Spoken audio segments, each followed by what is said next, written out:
محمد رسول الله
الحمد لله والصلاة والسلام على رسول الله وعلى آله ومن والاه وبعد السلام عليكم ورحمة الله وبركاته هردفتوتا داوتوتا تي في أورميا إسلاميك تلفزيون كان فقو في حلال جرتن هندي كيسنو بك جرتن ربي سبحانه وتعالى يسولين هاجرات وجرا أكم فيانو قبدني جنة إسن غافن نغا أرانتنا قوبي أدى واي إما قرتي غافي مسلموتاتي والقبتي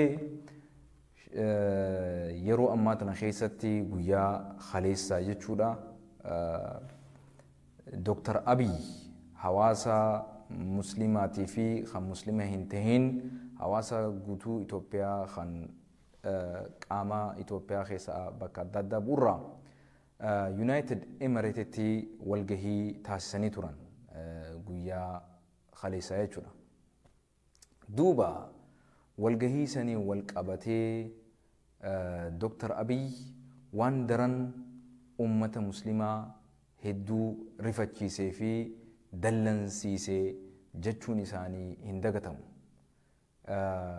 أكما قرتي لغي سني جرتنيتي غافين غافتمتي وسو هندي بفمين غافين هنغافتمين دي بفمتي يجو غبابتي فكينياف غافين غافتمتي akka gartee gubaatii masgida muslimaati wal qabatee kan naannoo Amaara gubatee fi akkasumatti masgidan hedduu kan gubatee fi akkasumatti yeroo amma bulchiinsa inni harkaa qabu kana keessatti nageenya biyya keessatti maaliif dhabame jechuudhaan gaafiin nama jiraata Riyaad irraa Dubaay keessatti gaafatamtee turte garuumoo deebisaan isaaf deebifamtee wal falleessa gaafii fi deebisaan wal madaaluu hin dandeenye akkasuma nuti amma guddaan hedduun yaachisaa jiru gaafii muslimaa tagartee ummanni muslimaa miliyoonaan lakkaawamu miliyoona hedduudhaan lakkaawamu hiriira bahee gaafachaa ture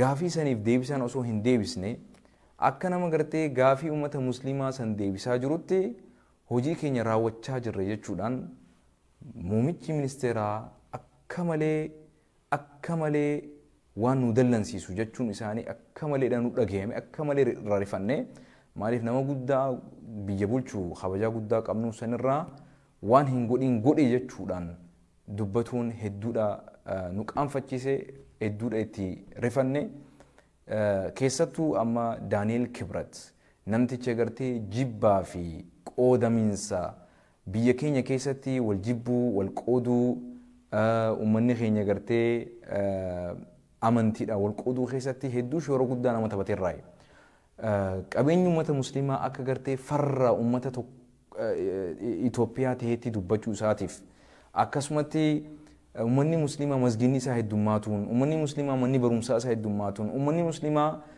cimuun akka gartee lammii biyya sanitti of tahee namaa ta'uun biyyaa ta'uun hawaasaa ta'uun hirriiba isa dhoowwee ummata biraallee shororkeessuun namni akkasii nama gartee nama sirrii dalagaa jiru jedhamee nurratti faarfamuun hawaasa gartee guutuu Dubaay gaafii isa gaafataa jiru jibbaan waajira keetirraa gartee burqaa jira jedhanii gaafatan isin jibbaa kana balaaleeffachaa jirtanii garuumoo wal jibbuu fi wal qooduun waajira keessan keessaa burqaa jirti duba akkamitti isin biyya alaatu walitti araarsitanii ummata sabaa sablammootatii fi amantii biraa walitti araarsuu dadhabdanii tokkummaadhaan biyya jiraachisuu dadhabdanii garumoo tan alagaa tan alaa takka geessanii alaa xaraguu takka geessanii mana keessan maa xaraguu ooltanii je'anii gaafataman namni jiraataan riyaad rabbi irraa haa jaalatu maqaa isaa hin yaadadhu akkasumatti obboleettiin teenya najaat illee gaafii cimaa gaafatte gaafiin isin gaafatte obboleettiin teenya rabbi irraa haa jaalatu najaat jiraattu United Emirates Dubai keessa jiraattu maal jette masginni mooxaa guyyaa gubate mootummaan balaaleffannaa cimaa isarraa barbaachisu hin balaaleffanne akkasumatti isinilleen ummatoota gartee badiisan balleessan seeraaf dhiheessuu keessan waan cimaa ragaa qabatamaa hin agarre akkasuma ammaas dhimma kanaa wal qabatee gaafiilee majlisni dura bu'oon hoggantoonni islaamaa gaafatan deebisaan hin kennamneef wanni kun tuffiidhamoo sodaadhamoo maal akka ta'e nuuf hin galle mootummaan naannawaatii fi mootummaan federaalaatilleen waan kana keessa gabbu'ee dhimma kana akka barbaachisutti qoratee sirnaan seeraaf waan kana dhiheessaa hin jiru. Callisuun keessan kuni sodaadhamoo tuffiidhamoo maalii jettuun gaafii cimtuu qooma musliimoota hunda keessa jirtu nurraa buqqistee gaafatte nutilleen hiree osoo arganne yoom gaafanne jennee gaafii kanaaf gurra keenya irratti afaan isaanirraa dhageessuudhaaf yaalii turre. Garuu immoo ammallee deebisaan nuuf deebi'ee waan akka malee nama gaddisiisuu fi waan akka malee muummicha ministeeraa gartee ulfina isaanii nu biratti hedduu sadarkaa nuti hin eenerraa gama nuti hedduu isaan hin kajeelinitti isaan buuse.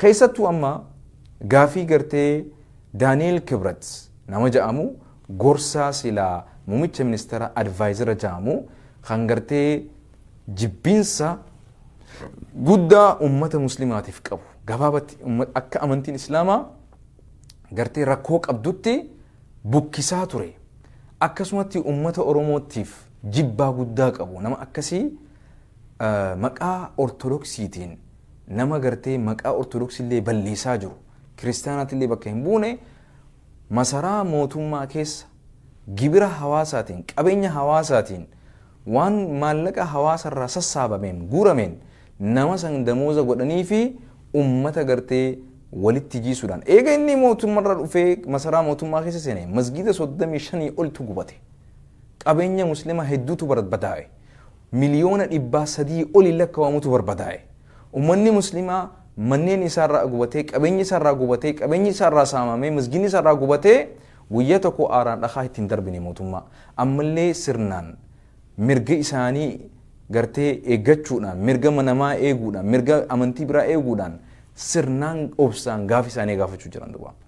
Ummata akkanatti gaafii isaanii sirnaa fi obsaan gaafachuu jiru ummanni muslimaa haa galatoomu jechuu dhiisanii ummata muslimaa cimaa akkanaa kana kan qabeenya keenyaan nurraa barbadaa'e jedhanii qabeenya amantii biraatii fi saba biraa hin barbadeessin deemanii gartee charchiidhaaf nutiitu gaachana jedhanii charchii dura dhaabbatanii ummanni biraa kan maqaa amantii islaamaa qabu maqaa muslimaatiin gartee charchillee akka hin gubne jedhanii qeerroo fi qarreen muslimaa charchii dura dhaabbatanii nutiitu charchii tiisa jedhan ummata akkasiitiif beekamtiin osoo hin kennamin waltajjii san gubbaa anaatu bar biyya gartee suufii fi salafii fi suufii fi ahlusunni fi ahlusuufillee warra takkaa masgida tokkotti waliin salaatii hin beene walitti firoomsuudhaan walitti itichuudhaan obbolummaa isaanii anaatu qulqulleessee yeroo duraatiif walitti fidee je'ee muummichi guddaan sun yoo jecha akkasii dharaa dubbatu qaama kana keessaa wahiitu nurraa bu'e jechuudha.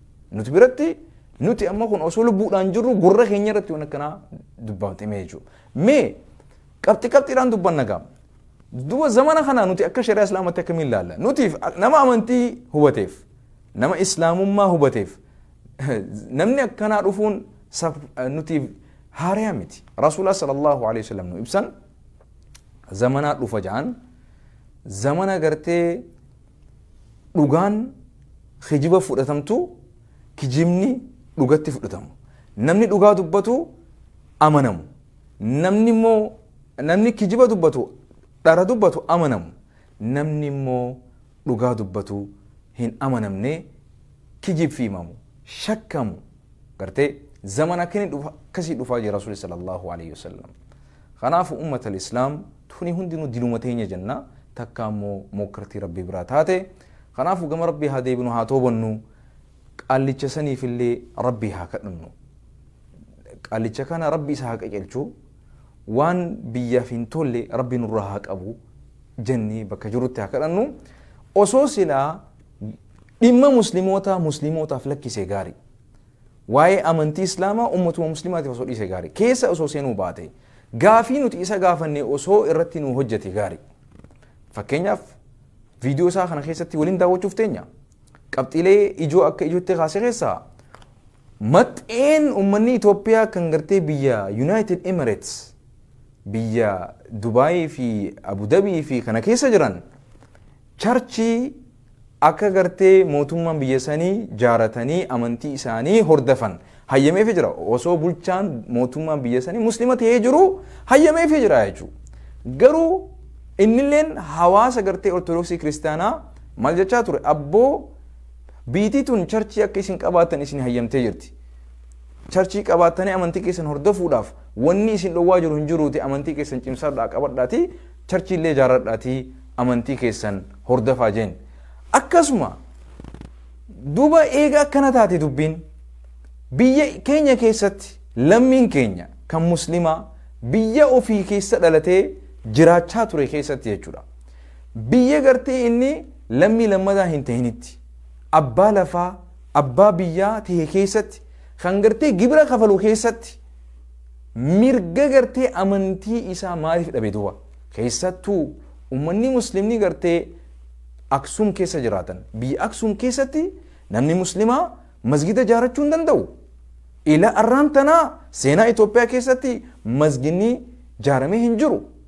Namni akkanatti mirga biyya ofii bira dabree mirga gartee biyya namaa keessatti charchii jaaradhaate amantii keessan hordofaa jedhu.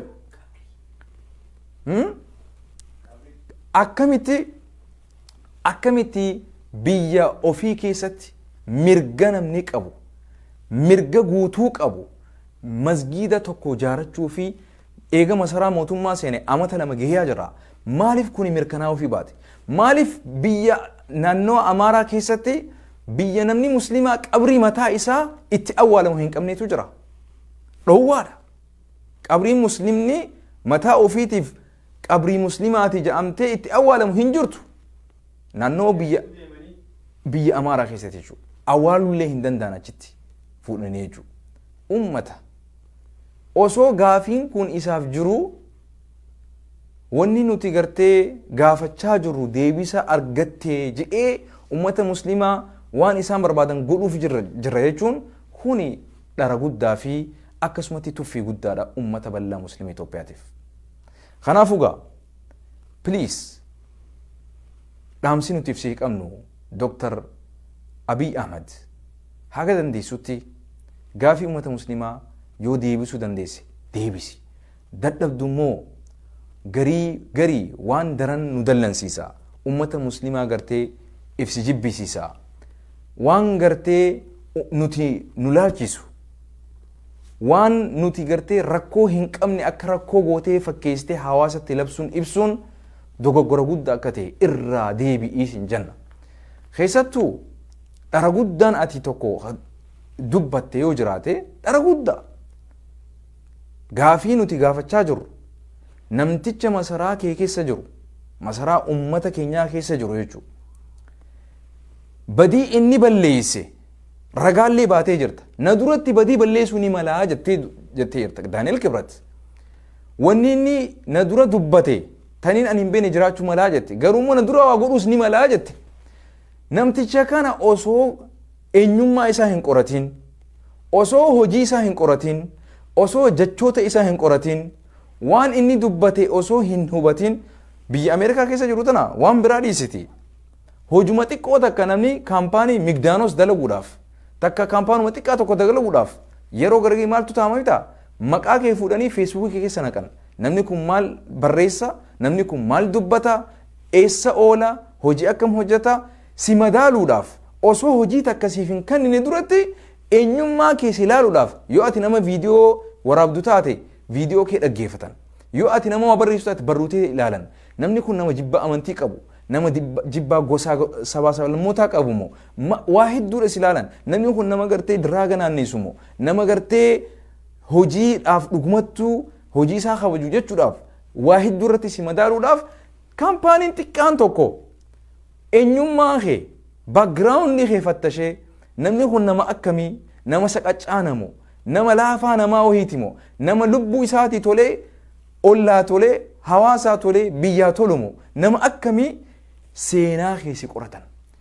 nama gartee miliyoona 100 oliif dirqama fudhatee dirqama isaanii gaggeessu hagartee eenyummaa isaa hin qoratiin masaraa mootummaa keessa neexe ummata miliyoona itti taphachuu danda'u rakkoo keessa buusuu danda'u ittillee jiru nama akkasii osoo eenyummaa isaa hin qoranne masaraa mootummaa keessa naquun akka maleedha nu gaddisiise kuni jecha afaaniin ati jette ragaa qabna kunno namticha gartee ummata muslimaatiif ummata kiristaanaa walitti kakaasee walitti buusaa jiru ka'ati immoo namtichi kun ummata muslimaatiif ummata kiristaanaa walitti araarsaa jireette yoo viidiyoo qabanne si garsiisna viidiyoo sanatti illee deebitee ilaalla garuu mee amman tana daawwattoota keenya mee gara gartee mumichi waan je'e haa waliin daawwannu ummata keenya irratti qaqqabaatu hambisnee jira kan biraa hafuuti kan sii galu muslimni bakka lamatti qoodame tokko gochuu dandeenyee jirra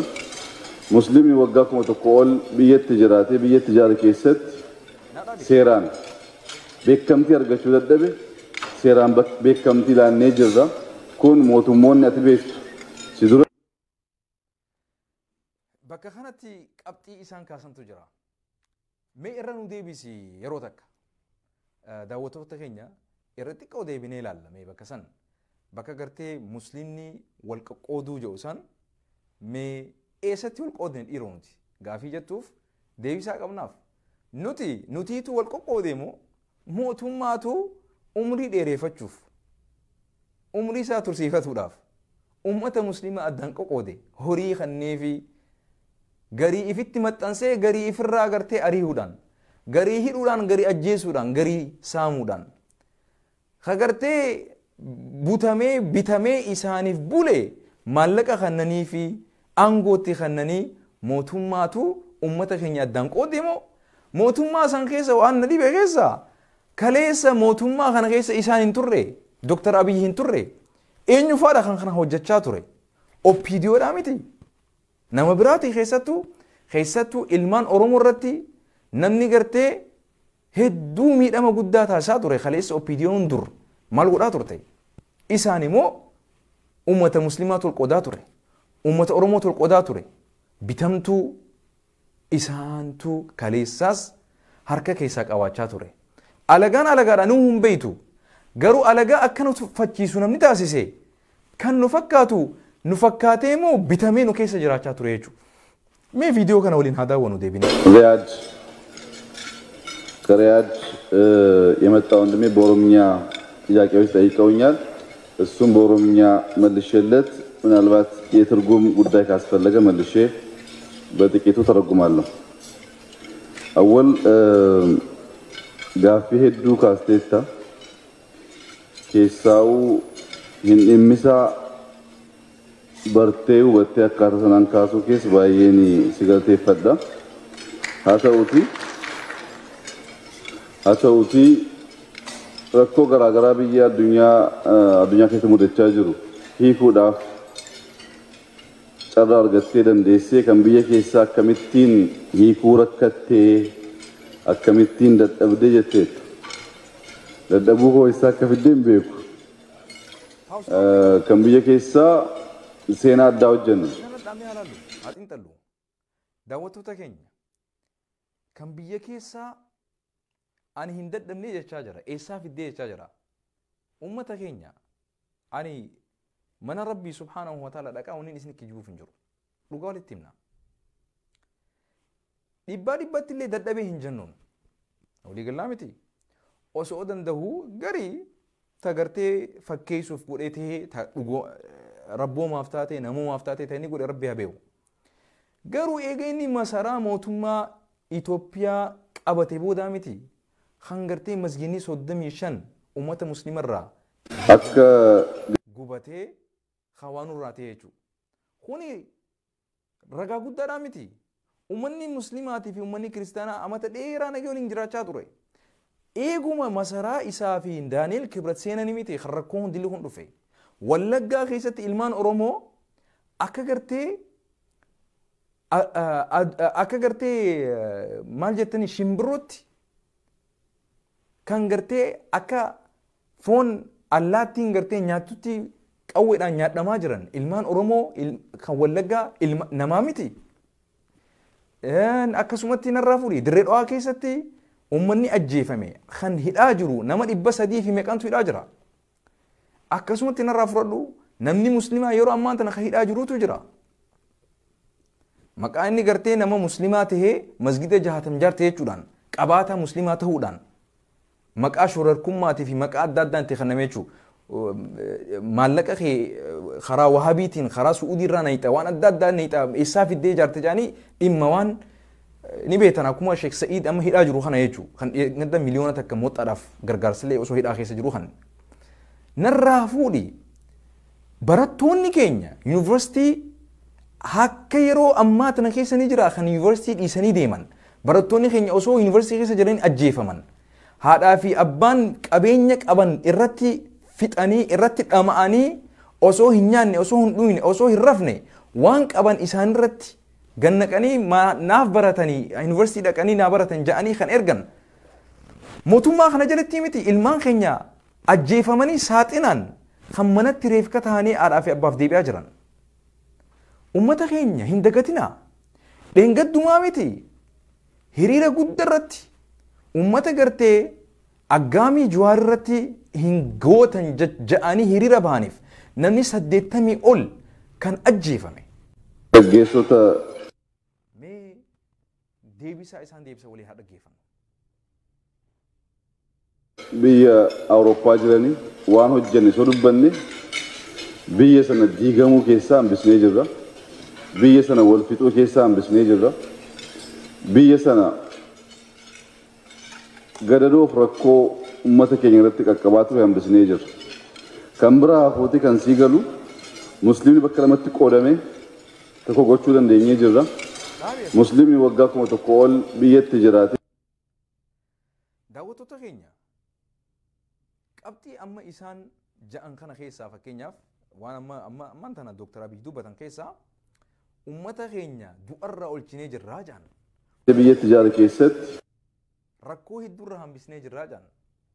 Kuni isaantu hambise moo qarree fi qeerroo akkasumatti hiriira ummata muslimaa kan amata 7 durarraa ila amma deemaa ture santutu rakkoo nuti keessa jirru rakkoo guddoo silaa itti seenuu deemnu san irraa nu hambise moo isaan. Hayilamaariyaam Dassaaleeny eenyutu akka rizaayin godhu taasise qarree fi qeerroo rabbiin gaditti subhaanahu wa ta'ala Allahan subhaanahu wa ta'ala akka inni masaraa kana dhufee jijjiirama kana namni iyyannaa dhiheessee jijjiirama kana barbaana godhuu qabdaa jechaa ture eenyu nuti qeerroo muslimtoota kiristaanoota waaqeffattoota dhalattoota biyya saniiti xiqqaa guddaa biyya saniiti hawaasa biyya saniiti malee isaanii miti. Kana beekamtiin hawaasaa kan namuu qaba qarree fi qeerroof kan namuu qaba. Hiriira gartee nagaa kan muslimni bahaa tureef kan namuu qaba.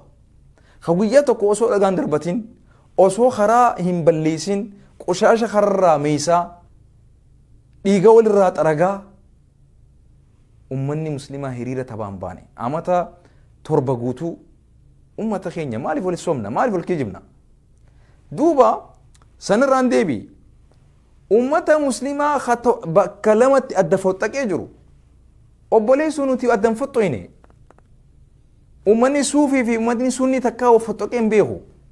Suufii jechuun siif haa galtu. Suufii jechuun nama gartee buutamee rabbiidhaaf buutamee addunyaa jibbee gara rabbii deebi'e malee nama sunniidhaa fi suufiin kanaaf suufii fi sunniin yoo sii galte qofa islaam warra dubbadhu. Imma ummata muslimaatiif lakkisi. Hayyoota amantiitiif lakkisi. Please. Ummata dara walitti hin kakaasin. Ummata walitti hin buusin. Suufii fi sunnii ja'amee namni wallale hin jiru. Dhaga'i. Firoottan hedduu qabna. Nama gartee masgida waliin salaan kammoo hedduu karaa suufummaa kana gartee suufii jechuun bar namuma ahlu sunnaa ka suufiiti jira bar. Maal ta'e addaan hin baafanne dubbiin hin galleefi. Hayi. Suufii jechuun nama gartee addunyaa tana dantaa dhabee fi rabbiidhaaf achi bahee rabbiidhaaf if kanne jechuu bar. Walii haa gallu. Kanaafuu daawwattoota keenya. Dr. Abiyy dhimma ummata muslimootaa keessatti waa'ee amantii ilaalchisee mirga keenya gaafii teenya nu haa deebisu malee nuti ummanni muslimaa walirraa rakkoo hin qabnu. Rakkoo akka walirraa qabnuti nu dubbatuun illee hin qeebalu. Qiblaa tokko garagallee waliin salaanna. Ummanni muslimaa ilaalchi adda addaa inni iddoo haa jiraatu malee rabbiin keenya tokko ergamaan keenya Nabi Muhammad alayhi salatu wasallam kharraa mahyiiti. Qiblaa tokko garagallee waliin salaanna. Rakkoon teenya rakkoo mootummaan anu iddoo hin seeniniiti malee gaafiin teenya mirgii keenya nu haa kabajamu. Mootummaan masgida keessaa nurraa haa bahu. Mootummaan mana barumsa islaamaa keessaa nurraa haa bahu. Mootummaan gaafii teenya tagartee tan mirgaa nuuf haa mirkaneessu. Walqixxummaan amantii biyya keenya keessatti haa jiraatu. Kana gaafachaa turre afaan nu jijjiiranii nu keessaa nama gartee qalbii isaanii tolu isaanii bitamu bitatanii nutti kan ergan amantii isinii binnee finnee amantii sirriiti tana qabadhaa jaanii ahbash lulaan irraa nu fidan. Kana duba nuti hin qeeballuu jenneen nu lakkisa. Hatta ahbaashinullee walitti nu lakkisa. Yoo isaan sirrirra jiraatan nutti haa himanii amantiin ahbaash akkana jetti tana karaanii ja'anii haa nu barsiisani. Nutiis teenyee fuuldura qur'aanaa fi hadiisa isaan dura qabnee wal haa mari'annu waliin jenne malee kana keessatti isin garee takka qabattanii garee takka irree taatanii fi qawwee qabdaniin isaan irree taatanii fi nu ficcisiisaa ummata muslimaa saamaa hidhaa ajjeesaa aangoorra turtanii as geessan. Kana dhiifama isinii goone akka nama tokkotti. Deebitanii moo nuun dhaaddattan. Mee waliin haa dhaggeeffannu.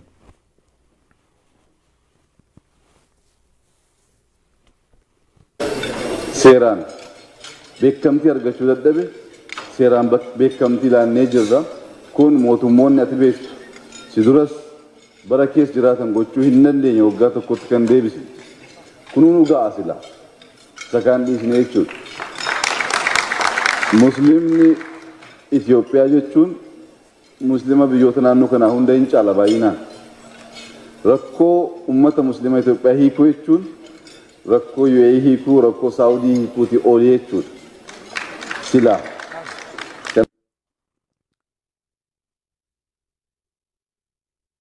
Mee daawwattoota keenya dubbii tana xiinxalaa.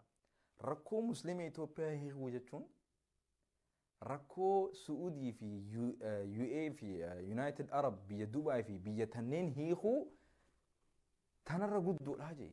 Rakkoo nuti dilas qabnu maal obboleessoo laa hawla walaa quwwata illaa billah. Mee rabbuma sodaadhaati. Namni guddaan gizee dhara guddoo akkanaa tana mee nurra kaayo. Aboo nuti ummata muslimaa rakkoo irraa qabnu obboleessoo rabbii sodaadhaati. Yaa obboleessoo maaluma ta'e.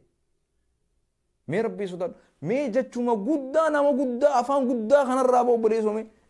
Mee nuti ummanni muslimaa rakkoo walirraa qabnaati nutti waliin nu araarsi jenneeni. Aboo idduu bahaa nutu haasofnee fixannaati. Tokko ifi maxxansitanii tokko gartee ifirraa hin ariinaa. Dhimma amantii keessaa baha. Masgida irraa nurraa baha jenneeni bara isaa mootummaadhaan. Mootummaan imaamallee nutiitu isinii fila. Masgida illee qiblaa karaa itti garagol qabdan nutiitu isinii tolcha. Obboleessoo maal ta'e namni bar Rasuulli sallallahu alaihi wasallam nutti hin kijibne bar. dhugaa jirtu nutti hime rasuulli alayhi salaatu wassalaam bar rasuula jala osoo deemne bar dubbiin teenya achi keessa deebiti bar lakkuma bultaniin guyyaan irra hamaan haasoon irra hamaan jechoon irra hamaan isinin dhufa jee rasuulli sallallahu alaihi wasallam zamana dabreerra zamanarra dhufuutu irra hamaadha jee rasuulli sallallahu alaihi wasallam amata lamaan dabre ikhana gaafa dura aangoo qabaterra wanni ilaarraa dubbatamaa jiru hojjetamaa jiru irra hammaachaa deemu malee wallaahi waan irra tolaa jiru agarren wallaahi thumma wallah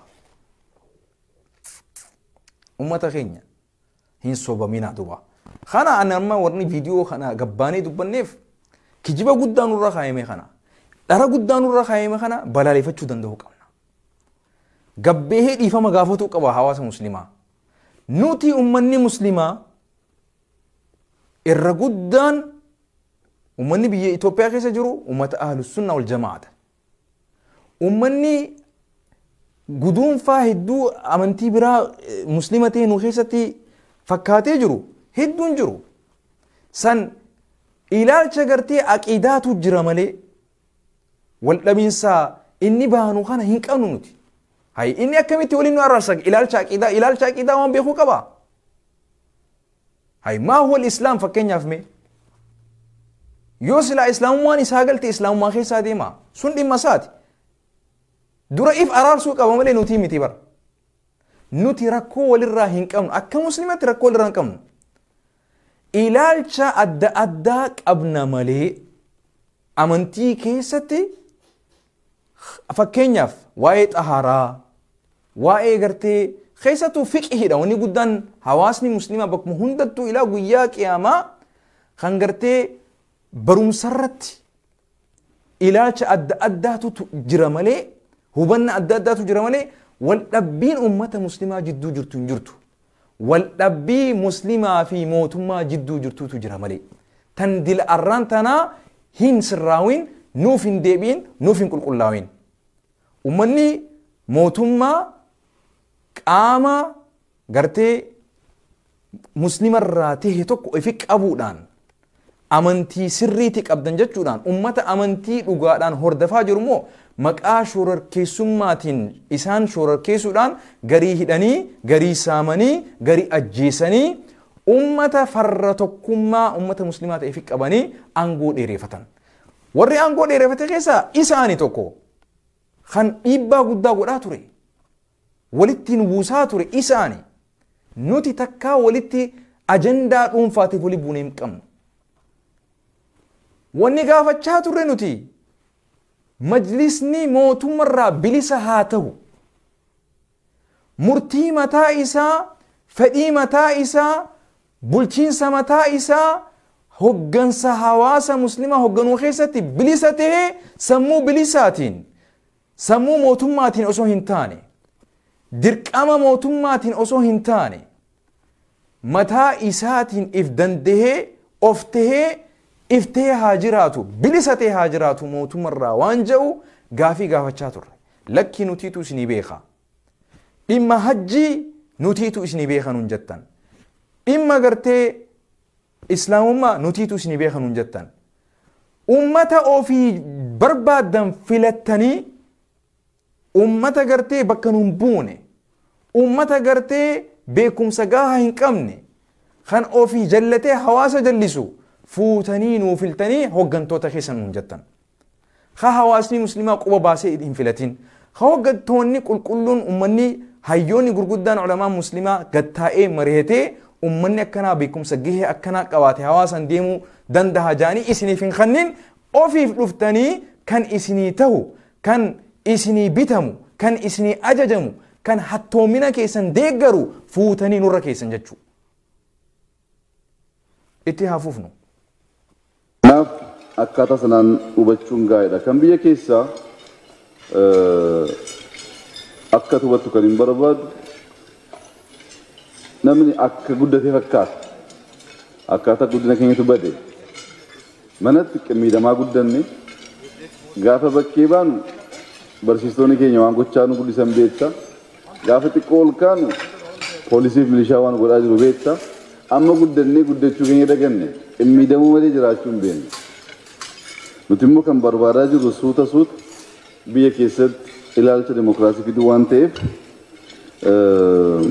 obsaan waa baay'ee darbaa jirraa dadhabbiitti fudhatte yoo ta'e umrii siif kennuti inni na booddee dhufu waan godhu ilaalta. Kan dubbiin negatiif ta'e jibbaan guutame dubbatamuu hin qabu kan jedhu biiroo keessanirraa baha kan jettu qalbii keetti gaafa deebite waan waggaa tokko guutuu dubbachaa baane gaafa agartu jecha kee kan deebite akka ilaaluu dandeessuuf deebisuu caalaa biiroon koo seenaa keessatti yeroo jalqabaa araara jaalala wal dhiisuu akka mootiitti osoo hin taane akka nama amantaaf tajaajilutti baratti dubbanneedha. Meebii namoonni baay'ee Daani'el Kibrat biiroo koo waan jiru isaa wajjin wal qabatee naannoo musliimaan wanti ka'u baay'ee jira. Ana man beekutti qulqulleessuudha yaaleen jira. Yaanni ati yaaddee sun dhugaa natti fakkaata. Ijoollee musliimaa wajjinis babbeekamoo barsiisota musliimaa kan ta'an wajjinis ilaallee jirra. Dubbiin akkasii miti. Obsaan laaluun gaariidha. Itti namanu waan. Dhagaheen jira. Qulqulleesseen jira. Itti namanu. Ittuu musliimaa fi kiristaana walitti fiduudhaaf yaalii guddaan godha mucaan sun. Kanaan dura dubbii keessatti waan balleesse qabaachuu danda'a. Amma biiroo koo godhee jirutti garuu wanta akkasii hin jiru. Akkuma ortodoks amantaa namni ortodoks biiroo hiyya osoo hin seenne na duratti masaraa mootummaa osoo hin dhufin dura waan balleessuu ni malaa je. Hay nama malaan gartee namni akkamitti nama tokko qaxara akkamitti malaan nama tokko gartee fiidee bakka takkatti shuuma nama hin beekne eenyummaa isaa. Hayyoo nama tokko hojii isaa amma dura inni hojjete ilaaltee hawaasummaa keessatti ganda inni keessa dhalate keessatti akka guutuu Itoophiyaatti waan inni biyyaaf dalage ilaalteeti madaaltee namni kun biyyaa tola hawaasaaf tola jettee masaraa guddaa itti gaafatamummaa guddaa sanitti kanita malee nama tokko malaan ni tahaa fi ta'uu osoo shakkitu of course hay nama bar akka uummanni musliimaa masginni isaa heddummaachuu jira manni baramsuusaa isaa heddummaachuu jira qabeenyi isaa biizinasii isaa heddummaachuu jira Gojjam keessatti manni reestooraantiin uummata musliimaa heddummaachuu jira haasoo isaa kanaatu akka qabeenyi uummata musliimaa Gojjam naannoo gartee godina mooxaa keessatti gubatamu wanni taasise tokko kana ragaa kana osoo jiru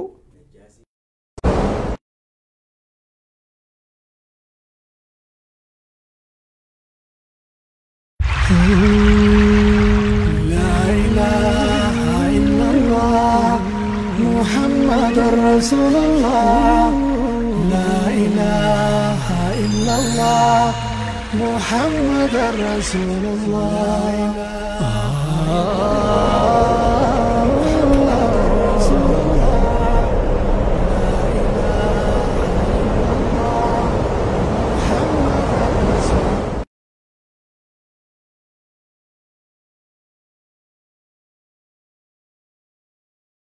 garuumoo alhamdulillah tura keessa ergaan islaamummaatun isaan dhaqqabdee akka gaariitti amantii islaamaa hubatuudhaan islaamummaa qabatanii islaamummaa hordofaa turan jechuudha mootiin habashaa sun. Haa ta'u Daani'el Kibrat maal jedha namni najjaashiin muslimaa je'ee amanu namni suni shororkeessaadha takkaammoo namni suni nama gartee hedduu fiinxeelliyii amantii islaamaa keessatti hedduu fiinxeedha warra fiix akka malee bee warra afaan amaaraatti gaa akraarii jedhanii san gartee warra akkasiitii je'ee ummata muslimaa guutuu ka Itoophiyaa osoo hin taane guutuu islaama aalamaa arrabse jechuudha. Mee namticha akkanatti jibbaa bukkisu taa'ee jibbuma qaaqu hirriba dhabe halkanii guyyaa viidiyoo meeqaan ta'u ummata muslimaa kana gartee biyya Su'uudii gargaara masgida isaan jaaran kana madarsaa isaan jaaran kana kun dhaabbatudha jee qaba je'ee nama subhaanallah waa meeqa godhaa jira. Namticha akkanaa kana ani rakkoo irratti hin beeku je'ee waakkatuun muummichi ministeeraa namni nuti kabajaan guddaa qabnuuf akkanatti ummata duratti gabbee xiqqaatuun kuni wallahi akka malee nu gaddisiise duba. Nama islaamummaa arrabsu, nama hawaasa muslimaa arrabsu, najjaashii rabbi rahmata haa godhuufi du'ee jira. Radiyallahu anhu jenna boo rabbi irra haa jaalatu hojii isaati. Ta'e inni islaamummatti seene hojjete jechuudha. Tasan duraa ni beetan ta'e inni nu hojjete. Hojii inni gaarii hojjete santuutu gaarii tanaaf isa rabbi fedhe duba. Ummata keenya namticha najjaashiin islaamaa miti nun jedhu. Namni immoo namni muslimaa najjaashiin islaama jee yoo amane namni sun nama gartee akraarii irra hamaa finxaaleeyyii takka shora keessaadha jee ummata islaamaa addunyaa hunda arrabse jechuudha. Ummata Itoophiyaa tuffatee haa addunyaatu seene jechuudha. Namticha akkana qabeenyi muslimaa isa yaachisu, guddinni muslimaa isa yaachisu, muslimni akka gartee nama jiraataa biyya sanii akka hin taanetti, dhalataa biyya sanii lammi akka hin taanetti, nama kana gartee jibbinsa ummata muslima irratti bukkisu, kana labsu, namticha kana eenyummaa asaasa osoo hin qoratin gibira hawaasa muslimaa saniin achi keessa taa'ee jibbinsa ummata muslima irratti gartee labsaa jiru rakkoo ani ittiin qabu nama gartee inumaa tokkummaa muslimaatii fi kiristaanaa jidduutti hedduu mucaa jeesanu inni osoo tuffii qabuuf keessatti diddaa qaba bara. Mucaa jeen sila inni nama sadarkaa qabe dhugumaan mucaadha sun osoo mucaa ta'uu baate hojii akkasiin hojjetu. Waliigallee kanaafu yaa Dr. Abiyy ammallee ishee kadhanna aboo waan sirraa eeggamu hojjedhu.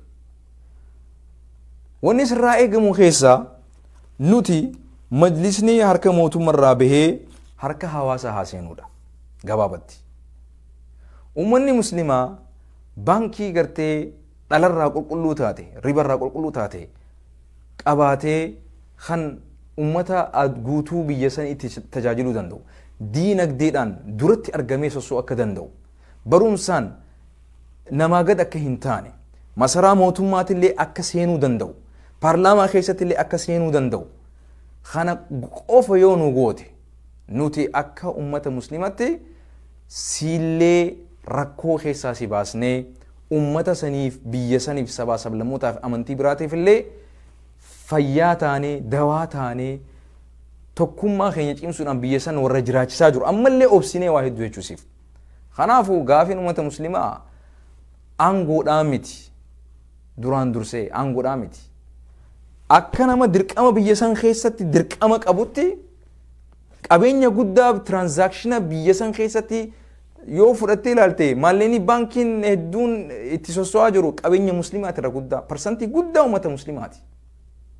Ummanni muslimaa murtii mataa isaa fudhachuu danda'u waan isaa toluu fi waan isaan tolle keessatti gartee taa'ee mareetee sirnaa fi seera mootummaa keessatti gartee harka guutuu qabaatee akkuma Daani'eel Kibrat achi keessa taa'ee dhimma ajandaa mataa isaa poolitikaaf ta'e amantiif ta'e siyaasaaf ta'e waan inni achi keessa taa'ee bukkisaa jiru kan garii nama waliin ficiisaa jiru qabeenya barbadeessaa jiru nuti isallee kaasuu baattu yoo sii ta'ellee ati kaayette sunumaatii miti akkuma gartee Najaat Washington irratti jette ati isa filachuu ni dandeessite garuu immoo nuti si filachuudhaaf quba keenya barbaaddaa jette. Kanaafuu mircaan kun hedduu murteessaadha. Nuti mircuma eegganna. Kanaafuu hadaraa yeroo ammaa tana keessatti naannoo Burraayyuutti uummata hedduutu nu harka dhumaa jira. Kanaafuu daawwattoota keenya gama dhumaa waan jirruuf akka gaariitti nu hubadhaa warroottan viidiyoo isaa laaltanii idduu tanatti akka hin dogoggorre hadaraa. Viidiyoon isaa waan gaafiin ummata muslimaa gaafachaa jiruu fi wanni muslima irratti hojjetamaa jiruun wal faalleessa. Ammallee mootummaan harka guututti irraa hin fudhanne majlisarraa. Ammallee isaantu abbaa fedhe abbaa jaalatan shuumee kaayaa jira. Namni muslimaa nama fedhe nama nuuta haajee itti amanee jiru if duraa hin qabu. Sunsani. Qaama mootummaa keessa seennee dhimma ummata muslimaa laalchisu. Waan muslimaa fi muslimallee hin laalchisne namni muslimaa tokko hoo maaliif qaama mootummaa keessa seenee biyya isaatiif hojjechuu hin dandeenye? Warroottan isin ifii jaalattan maaliif muslimoota gartee ifii jaalattan qofa achi keessatti hin hiixan? maaliif kan hawaasni filate kan hawaasni itti amanu kan hawaasaaf dhugaadhaaf bakka bu'u maaliif nuuf filtanii achi keessa nuuf hin keenye kan ajandaa keessan deeggaru qofa maaliif ta'a kan isin sirrii miti wanni kun sirraa'uu qaba jee dhugaa isinitti himu maaliif nuuf hin goone sunis nu deebuu qaba nuti gartee akkuma nyaatatti teebilarra dhiyaateetuma namni keessaa nu filatee kana nyaachuu barbaadan nyaatanii ka darbuu barbaadan keessaa darban maaliif taana nuti wayii nyaata nuti wayii midhaanii kanu nyaataniif maaliif qabeenyi keenya maaliif abbaa nuti ittiin taane dhimma keenya maaliif abbaa nuti ittiin taane maaliif kanuun fakkaannee fi kanuuf hin taane dhimma keenya keessa seenee murtii nu murteessa kanaafuu biyya san nagayaan deemsisuudhaaf duratti oofuudhaaf silaagaa filmaata kana keessatti insha Allah abdii guddaan qaba furmaanni guddaan ni dhufa jee meegaa daawwattoota keenya gara dhumaa waan deemaa jirruuf viidiyoo takka kilipii takka waliin ilaallee eegas booda gara dhumaa isin geessa insha Allah baarakallahu fiikum ሙስሊም የሰለፊና የሱኒ እምነት አስተምሮ የሚከተሉ ሰዎች በአንድ መስጂድ ጀማዓ መስገድ የጀመሩት ከለውጥ በኋላ ነው። ይሄ ሳውዲ የለም ዩኤኢ የለም የሃይማኖት አባቶች ሲጠይቅ ይገባል። ሙስሊሞች በተለይ ትላልቅ ሼኮች እምነታቸውን ስለሚወዱ በነበረን በጣም ሰፊ ውይይት ኮምፕሮማይዝ አድርገው አንድ መሆን ችለዋል። ይሄ ብቻውን በአሜሪካና በአውሮፓ የምናውቃቸው መንግስታት አይነት ቢሆን ይበቃይ ነበር ላንተ ላነሳው ጥያቄ ብየዋለሁ። ሌላውን ግን ሙሉ ሪፖርት አላቀርብም። የጥላቻ ንግግር በሚመለከት መልሼ ነው አወልን የጠየቅኩት። አንድ አመት ተኩል ሙሉ እንደ ሰባኪ ፍቅር ይቅርታ ሰላም ያለ መንግስት የጥላቻ ንግግር ካንተ ቢሮ ይወጣል ብትል ግፍ አይሆንብህም ወይ ነው ያልኩት። በጭንቅላቱ አው ግፍ ይሆንብኛል ብሎኛል። ሌላው ኢቲፒኤልኤፍ እና እናንተ duba salafi fi sufi fi sunnin eegaan jijjiirama kana argamsiise booda eegaa jijjiiramni kun dhufe booda yeroo duraatti masgiida tokkotti waliin salaatanii walii galanii sabaa kiyyatti walii galanii jira kuni dhara guddaadha jennee dubbannee jirra waan suudii fi biyya meeqa keessatti hin taaminii biyya keenya keessatti ta'ee jira kuni dhara guddaadha nuti duraanis maybe akaakawwan keenya gariin isaanii firoottan keenya gariin isaanii warra salafiidhaaf hin jiru jira still sunniidha gariin isii salafa jechuun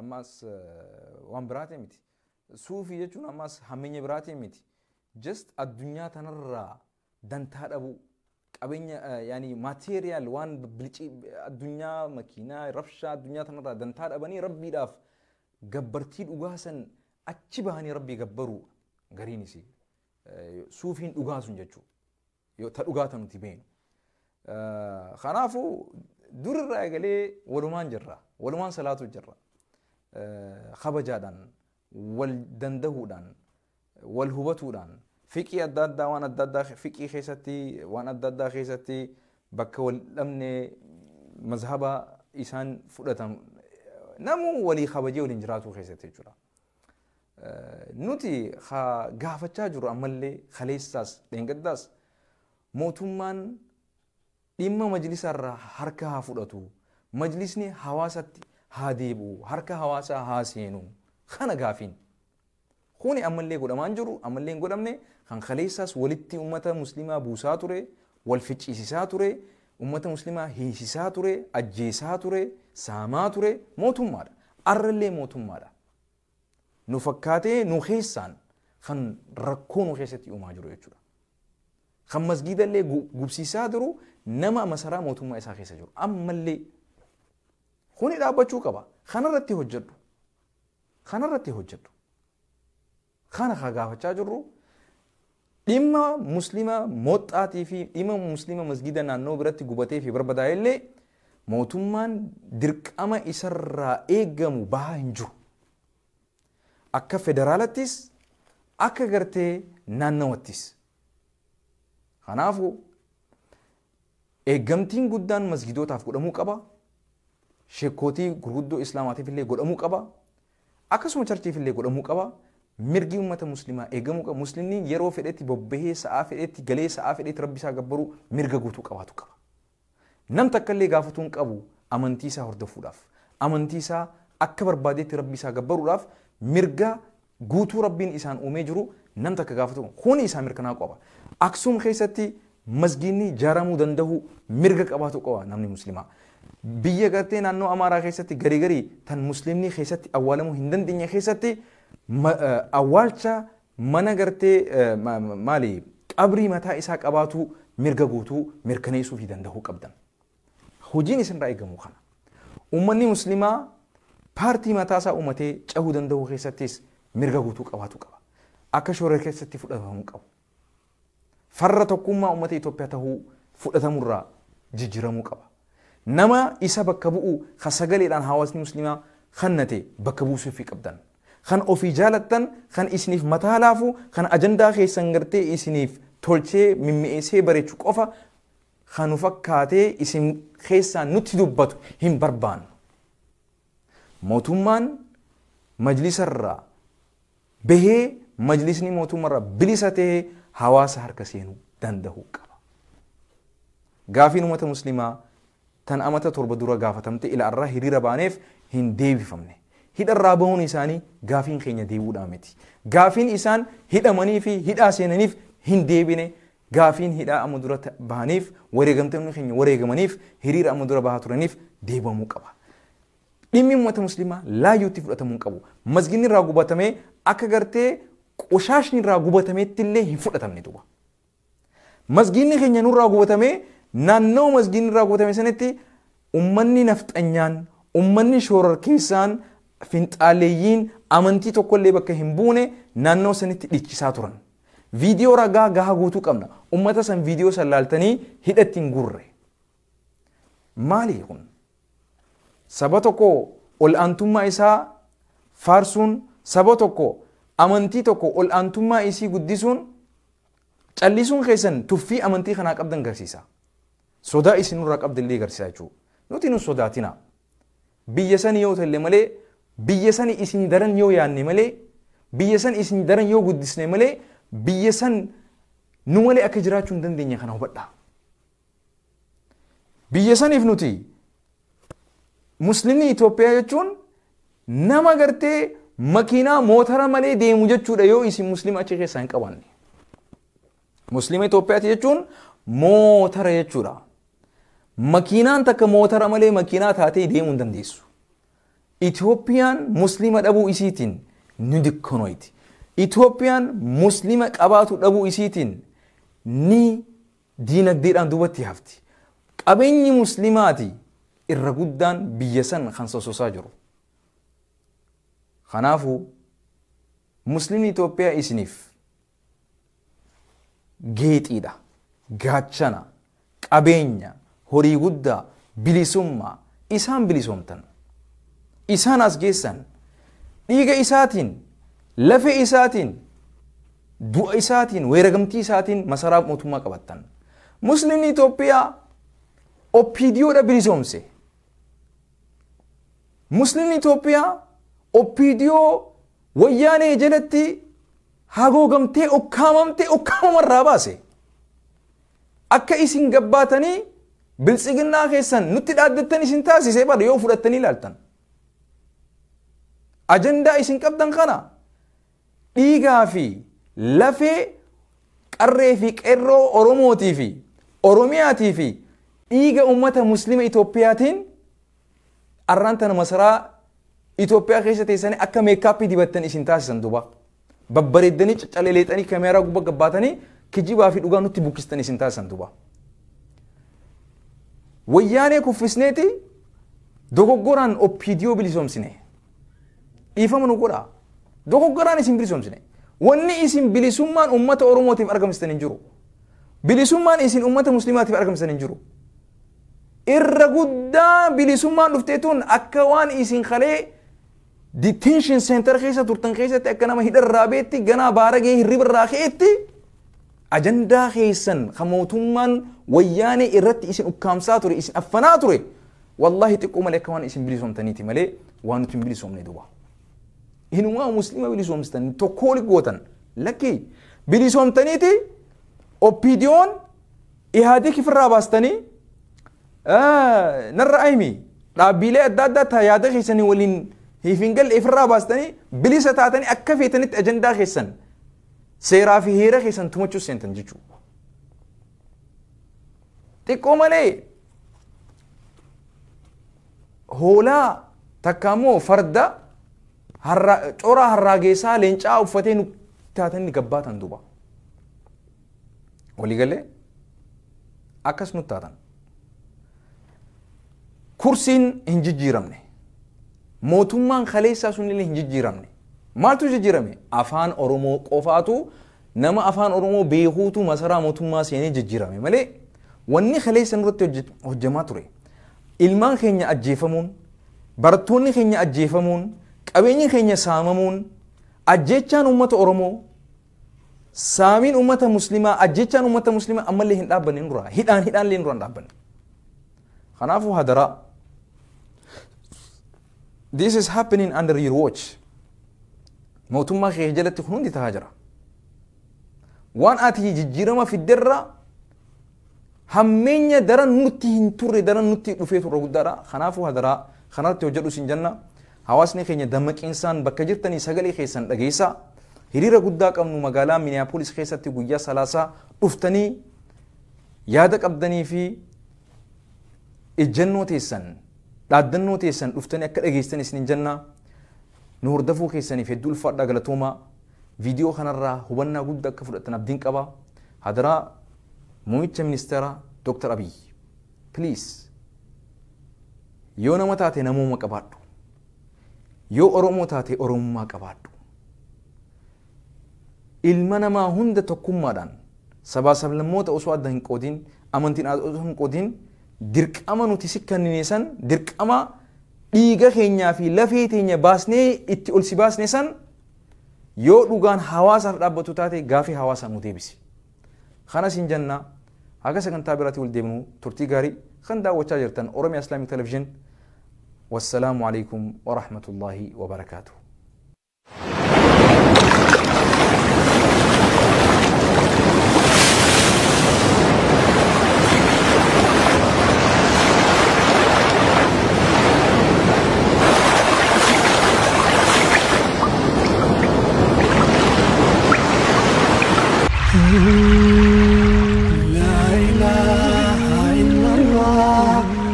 محمد رسول الله لا إله إلا الله محمد رسول الله